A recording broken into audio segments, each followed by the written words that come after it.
Hi, I'm Chef Jeff, and this is the Sweet and Savory Classroom.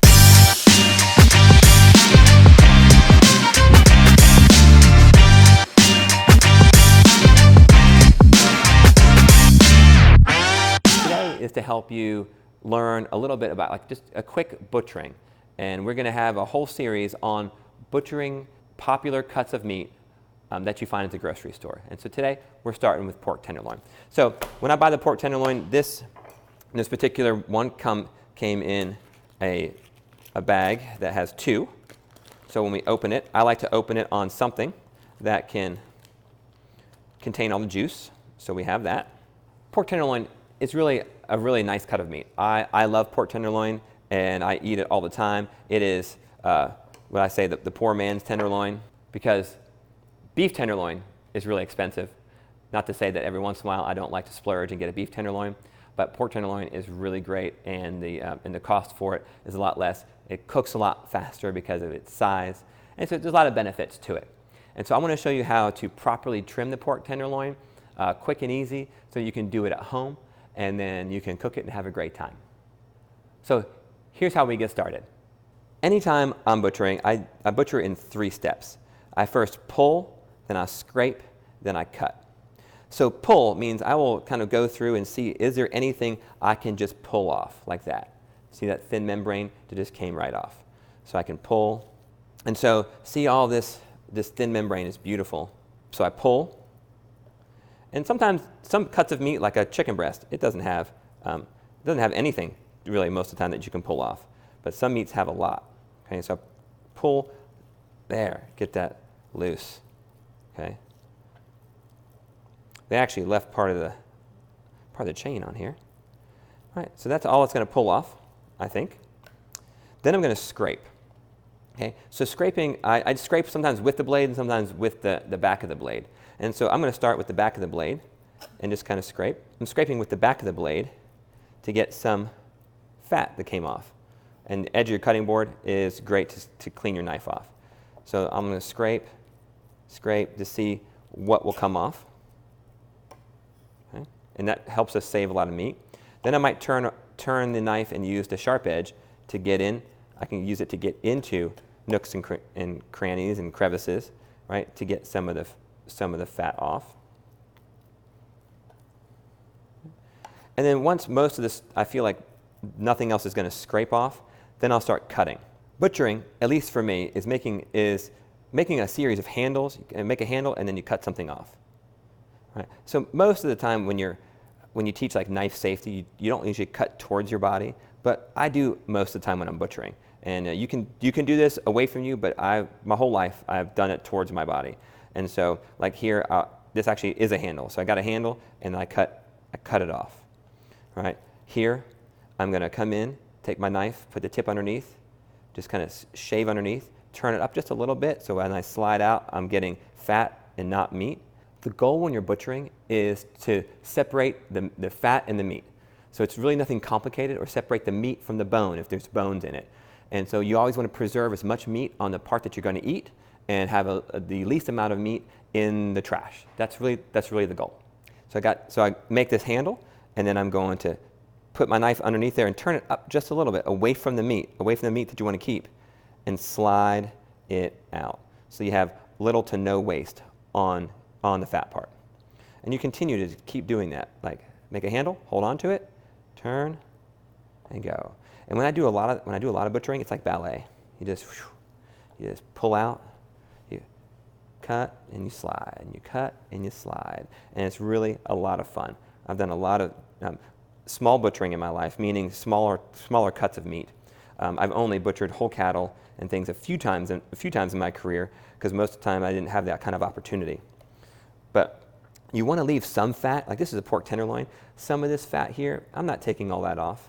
Okay, that's when it's kind of gooey. When you feel the fat and it's kind of gooey feeling, you want the gooey fat to come off. There's a little gooey fat right in there. I might just scrape it. Okay. But some of this fat I'm fine with. There's a little gooey fat here, so that's coming off. That's a technical culinary term, gooey. Just kidding. Okay. And then there's I don't see these a lot on the pork tenderloin. On beef, they're there. It's kind of, when it looks kind of thin and almost translucent, that is a little tendon. And when you come underneath that, it'll probably see that pop up. That was fantastic because it's really tight, and we want to get those out of here because they're not fun to eat. A couple things to know about the meat and the different parts. So you have the flesh, right? We have the actual meat part that you want to eat, right? And then you have the fat, which we've been talking about, and you saw that tendon that popped up, right? And then you have silver skin. Silver skin is right down in here, and it looks really, shiny. And so all the parts of the meat, when you slow cook it, will break down except for silver skin. So if you're gonna, like say you're gonna smoke this pork tenderloin over a couple of hours, all the connective tissues will slowly break down into fat and into collagen, and so that you get this nice, you'll get like a, either it melts off in the grill, or if you're doing it in the oven, you'll get like the jello, like the sauce at the bottom that's kind of like gelatinous when it cools. That's all the collagen breaking down, and that's good.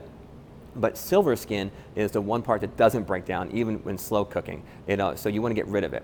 But also something to know about cooking in general, one of the reasons we get the tendons off and you get the silver skin off and the connective tissues, especially when you're going to like take this and sear it really hot, is when you cook something hot and you cook it fast, everything tenses up. So the connective tissues, they don't break down. They'll get tense and tough and hard. And so you want to get rid of them so they're just not there. So on the top of all the tenderloins, you're going to see this piece right here. There's still a little bit of fat I could scrape off. There's like there it is. Just a little bit of this thin membrane that didn't come off earlier. And now you can get down and you can see the silver skin. And so I'm going to come underneath that silver skin, making a handle again. Come underneath. It's really tough, so you can turn your knife almost up, straight up, and come out. And then I'm going to grab that handle, and I'm going to put this underneath. And I'm going to pull. If you pull up, you pull it off the cutting board, and that doesn't work. You want to pull back, like against the meat. So put your knife in there, pull against the meat, turn your knife up, and you slide your knife out the back. So you have almost little to no waste on that piece. And then there's more left. So you just repeat. You come underneath, up. This is still a little bit right there.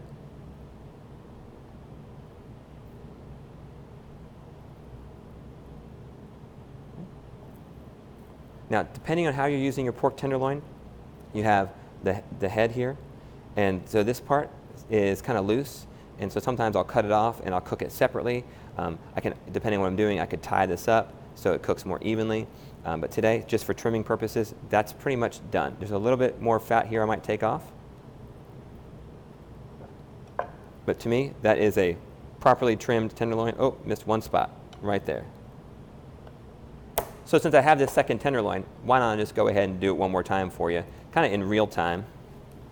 All right. So I need to wipe my hands off because once you do one, you gotta get some of that fatty grease off of you. Again, I'm gonna pull. There. Try to get that membrane all in one time. Okay. Pull, scrape, using the back of my knife first, so it's more gentle on the meat. Okay. Not much else coming off there. Then I'm going to cut. There is some of that soft fat. Some more right there. Okay. Scraping some of that out with the tip. A little more of that membrane. I think I need glasses, so I'm just missing it. Don't tell my wife I said that, because she thinks I need glasses. Scraping off that layer on the silver skin. Okay. Clean your cutting board up. It never looks fun to have all that there. And then we're going to come underneath. The more you can get with this the first time, the better. Ooh, I sliced right through that. Okay.